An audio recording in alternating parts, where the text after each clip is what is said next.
Olá a todos, sou o Pedro e hoje vamos falar sobre a Colômbia, um país aqui vizinho nosso que apresenta uma história e uma cultura maravilhosa, entre outras coisas incríveis aqui na América.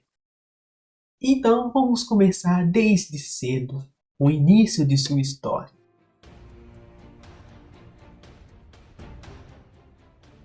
Localizada aqui, na entrada da América do Sul.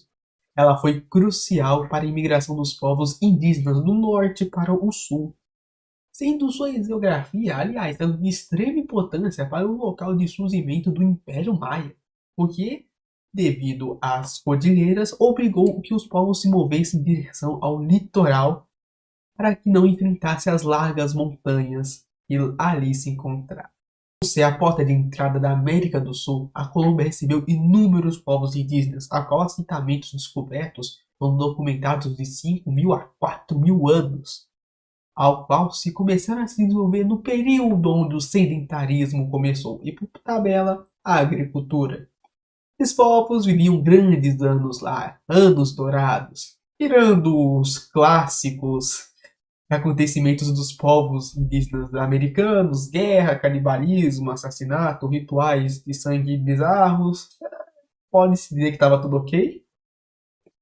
Estava, até que surgiu um povo branco em uma armadura dourada, não, prateada. Em 1492, Colombo chega em uma ilha da Bahia. E anos depois, após a descoberta desses novos territórios, em 1499, com a expedição de Alonso de Orreza, eles pisaram na Colômbia pela primeira, ao qual entraram quase imediatamente em confronto contra os indígenas, ao qual ficaram uns bons anos tentando criar um assentamento local. Porém, esse feito, de forma permanente, só se veio em 1525, com a cidade de Santa Marta, que existe até hoje, dando um boom na linha do tempo. Já em 1717, as regiões espanholas estavam bem estabilizadas na América, e a Colômbia oficialmente virou o vice-reino de Nova Granada, ao qual se tornou um centro político na América de extrema importância, com Bogotá sendo sua capital. Capital essa que segue até em vigor hoje em dia, tendo décadas de consolidação de cultura e política no país, até vir a Guerra de Independência.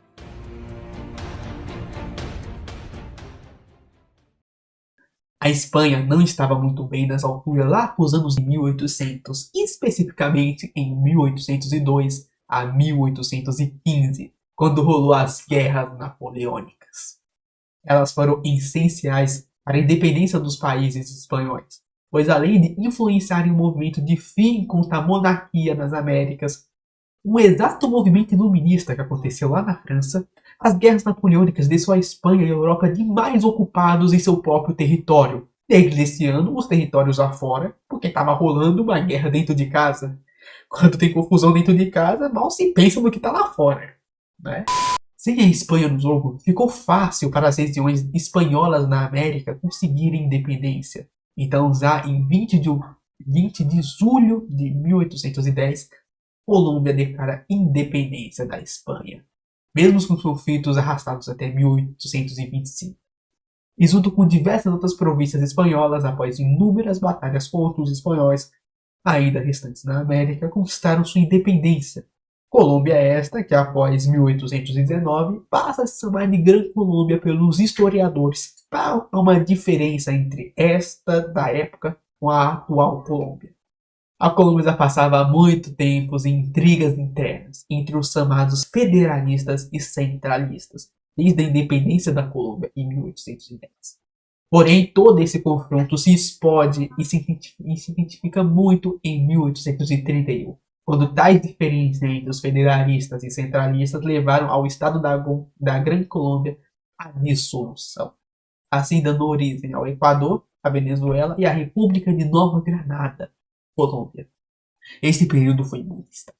Em 1832, um ano após a dissolução da Grã Colômbia, a República de Nova Granada tem uma guerra contra o Equador pelas terras da região de Pasto. E após o conflito, essa região fronteiriça ficou então demarcada pelo Rio Catre, dando território à Nova Granada. E vindo de mais instabilidades de um período muito complicado, ocorre uma guerra civil em Nova Granada, vindo de reformas religiosas do então presidente José Ignácio. Essa guerra civil levou ao movimento de remover Istmo, o atual Panamá, do país em 1882. E já um ano seguinte, em 1840, a então região do Istmo se separou de Nova Granada.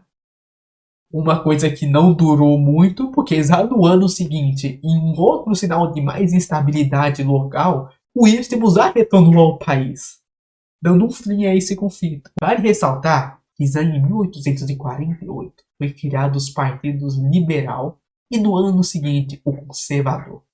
Tais partidos que hoje disputam o poder pela Colômbia, a quais são os partidos mais antigos de lá. E esses partidos que vai dar uma bela de uma confusão na história da Colômbia. Em 1858 foi feita uma nova constituição após conflitos entre os partidos liberais e conservador, que mudou o nome do país, que era a República de Nova Granada, para a Confederação Granadina, sobre um governo do Partido Conservador. Porém, isto irritou os demais liberais e em 1860 iniciou uma nova guerra civil. Porém, essa realmente foi a guerra civil, a qual durou 2 anos com a vitória dos liberais. E com essa vitória, em 1863, mudaram a Constituição de novo e o país começou a se chamar Estados Unidos da Colômbia, dividido em 9 estados que possuem autoridades.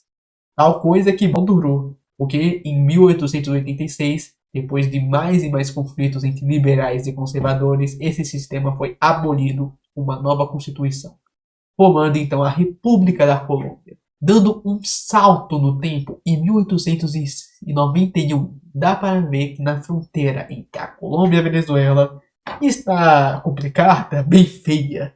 E isso porque esse território não foi inteiramente definido. Então, neste ano, eles utilizam o lado ambiental espanhol da rainha Marta Cristina para redefinir a fronteira entre os dois, formando a atual fronteira entre a Colômbia e a Venezuela. E olha lá de novo, outra guerra civil. Se tu não reparou, estamos tipo na quarta, terceira guerra civil citada nesse vídeo. A Colômbia está dentre os países que mais teve guerra civil, tendo alguns falando que foram até 9, tendo obviamente umas discussões sobre certos conflitos serem considerados guerras civis. Em 1899, o atual governo colombiano era conservador, e ele foi acusado de ser um governo eleito e mantido por eleições fraudadas, e isso se juntou com a queda da economia colombiana, e estava toda ferrada por demanda que o preço do café, um produto muito importante para as exportações colombianas, foi abaixado o seu preço. Ao qual tudo isso trouxe um conflito chamado a Guerra dos Mil Dias. E ao qual nesse conflito, na Guerra dos Mil Dias, os Estados Unidos interveio na guerra por causa da vontade extrema da criação do Canal do Panamá, que na altura era da Colômbia.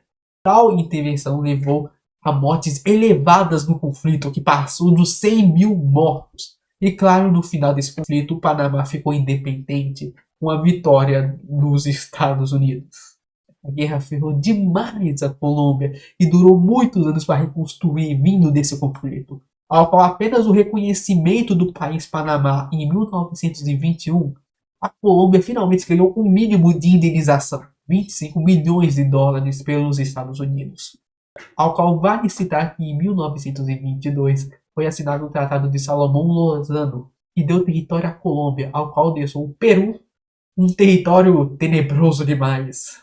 Em 1948, o candidato do Partido Liberal desse ano, José Elissi Gaitán, foi assassinado e levou novamente uma nova guerra civil conhecida como La Violência, durando 10 tenebrosos anos, e só terminou quando o Tratado de Frente Nacional foi assinado, quando o Partido Conservador e Liberal se juntaram para que num período de 16 anos os presidentes iriam alternar em conservador e liberal nos 4 anos normais de candidatura.